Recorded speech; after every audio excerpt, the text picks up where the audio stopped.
Hai semua, perkenalkan nama saya Oki Mikael Christian Ginting dengan NIM 210306175. Saya berada di kelas PTNA dengan Prodi Peternakan Fakultas Pertanian Universitas Sumatera Utara dengan dosen pengampu Ibu Tati Vidiana Sari SPT MP. Di sini saya akan menjawab pertanyaan-pertanyaan yang diberikan. Yang pertama ada soal jelaskan tentang sistem kompensasi yang terdapat pada tubuh, sistem dapur darah dan sekresi. Di sini saya akan menjawab. 1. Sistem dapur darah. Larutan dapur atau larutan penyangga adalah larutan yang mengandung campuran asam lemah dan basa konjugatnya, ataupun sebaliknya. Secara alami, sistem dapur bikarbonat digunakan untuk mengatur pH darah, karena darah mengandung sistem dapur asam bikarbonat dan garam bikarbonat. Untuk mempertahankan pH darah tetap normal, yaitu 7,4, diperlukan perbandingan kadar garam bikarbonat dengan kadar asam karbonat, yaitu 20:1. Kemudian ada sistem respirasi. Proses respirasi yaitu tubuh menggunakan oksigen dan menyingkirkan karbon dioksida serta uap air yang melibatkan pemasukan O2 dan pelepasan CO2 di alveolus. Kemudian O2 ditransferkan dari alveolus ke jaringan. Setelah itu CO2 ditransferkan dari jaringan ke alveolus kembali. Kemudian ditentukan oleh proses difusi udara, tekanan parsial gas dalam udara, pernapasan, PO2 dan PCO2. Kemudian ada sistem ekskresi ginjal atau sistem ekskresi melalui ginjal yang mengatur kandungan garam bikarbonat dalam darah dengan cara yang pertama, yaitu adalah mobilisasi ion H+ di tubulus proksimal dengan reabsorpsi Na+. Kedua, ada sekresi ion H+ di tubulus distal dengan reabsorpsi Na+.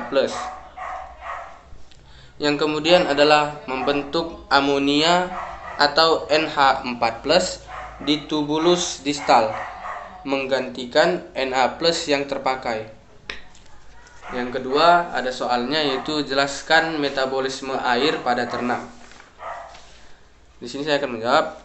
Air merupakan senyawa yang memiliki rumus kimia yaitu H2O yang berfungsi untuk penyusun jaringan hewan dan tumbuhan, di mana air dibedakan menjadi dua, yaitu ekstraseluler dan intraseluler, di mana intraseluler di dalam air hampir 50% pada tubuh atau bobot tubuh termasuk dalam ternak, sedangkan ekstraseluler yang berada pada luar sel seperti urin atau air kemih. Fungsi air juga sebagai katalisator, di mana air menghilangkan sebagian besar panas yang ada di dalam tubuh. Kemudian sebagai pembantu proses pencernaan, seperti pada pembentukan enzim yang dihidrolisis, yaitu sukrosa. Selanjutnya, fungsi air adalah air sebagai pelumas bagi tulang, di mana untuk mengurangi gesekan antar tulang. Kemudian ada fungsinya, yaitu air membantu pertukaran gas pada alveolus atau alveoli pada paru-paru. Yang terakhir adalah air sebagai pengangkut bahan makanan atau zat-zat makanan ke dalam sel dan keluar sel. Yang ketiga saya akan pertanyaannya adalah jelaskan asal sumber air pada tubuh ternak. Sumber air yaitu pada ternak. Yang pertama ada dari air minum, dengan memberikan memberikan minuman pada ternak sehari sekali apabila ternak merasa kehausan. Yang kedua, air yang terkandung pada makanan atau konsentrat yang diberikan. Yang selanjutnya, air metabolik yang terdapat pada hasil dari oksidasi makanan dari molekul kompleks di dalam tubuh. Selanjutnya saya akan membacakan soalnya. Jelaskan cara menghitung air metabolik. Di sini ada tabel.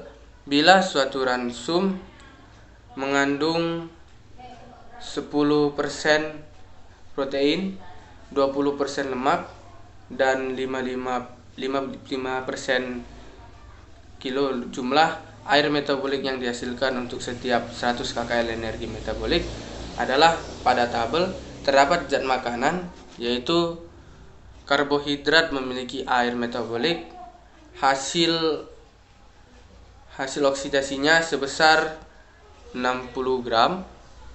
Rata-rata kalori itu sebesar 400 kcal dan air metabolik per 100 kcal energi.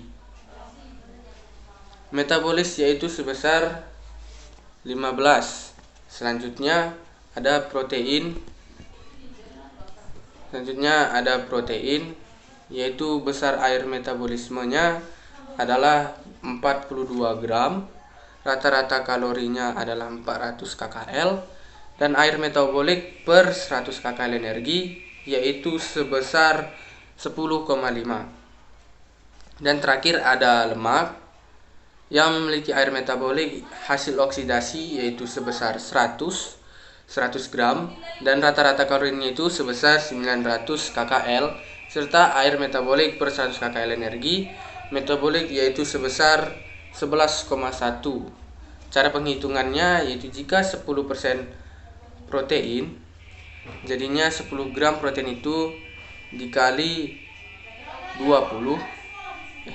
dengan 4, maksud saya menghasilkan 40 kcal. Lanjutnya ada 20 gram lemak itu dikali dengan 9, hasilnya yaitu 180 kcal atau kilokalori, dan 55 gram karbohidrat itu dikali 4 menghasilkan 220 kcal, dijumlahkan jadi 440 kcal. Jadi jika 40 kcal itu menghasilkan 180 kali 0,11 kcal sama dengan 19,98 gram air metabolik. Kemudian ada 220 kcal menghasilkan 220 kali 0,180 kcal sama dengan 33 gram air metabolik. Semuanya dijumlahkan mendapatkan 57 air metabolik. Jadi bila energi ransum 1 kcal, maka air metabolik yang dihasilkan adalah 57 gram. Yang kelima adalah pertanyaannya ada faktor apa saja yang mempengaruhi ekskresi. Faktor yang pertama yaitu hilangnya air melalui kulit atau keringat pada mamalia. Melepaskan panas untuk mengatur temperatur pada tubuhnya, di mana jumlah air yang hilang melalui kulit akan meningkat dengan meningkatnya aktivitas tubuh dan temperatur lingkungan yang ada di sekitar. Faktor kedua adalah hilangnya air melalui ginjal sebagai air seni atau urin. Hal ini sangat dipengaruhi oleh banyak faktor, seperti contohnya pakan yang kadar protein dan mineral yang tinggi akan meningkatnya hilang air melalui urin. Di samping itu, meningkat mineral natrium dalam tubuh akan banyak air yang akan diabsorpsi sehingga menimbulkan odeman pada otak dan asites. Hasil akhir dari metabolisme protein adalah urea yang akan menjadi racun bagi saluran kencing. Untuk mengencerkan diperlukan air sampai konsentrasi yang tidak berbahaya. Kemudian faktor yang ketiga adalah hilangnya air melalui pernapasan. Biasanya ini terdapat pada unggas, hampir 40% pada unggas. Kemudian ada faktor selanjutnya adalah saluran pencernaan atau saluran pencernaan yang bentuk pakan dan susunan pakan memiliki pengaruh. Contohnya, pakan yang sifatnya pencahar yang menyebabkan air banyak keluar bersama feses. Ekskresi kotoran sapi biasanya lebih basah daripada kambing. Ya, sekian jawaban-jawaban yang saya berikan. Jika ada kesalahan kata, mohon dimaafkan. Sekian dan terima kasih.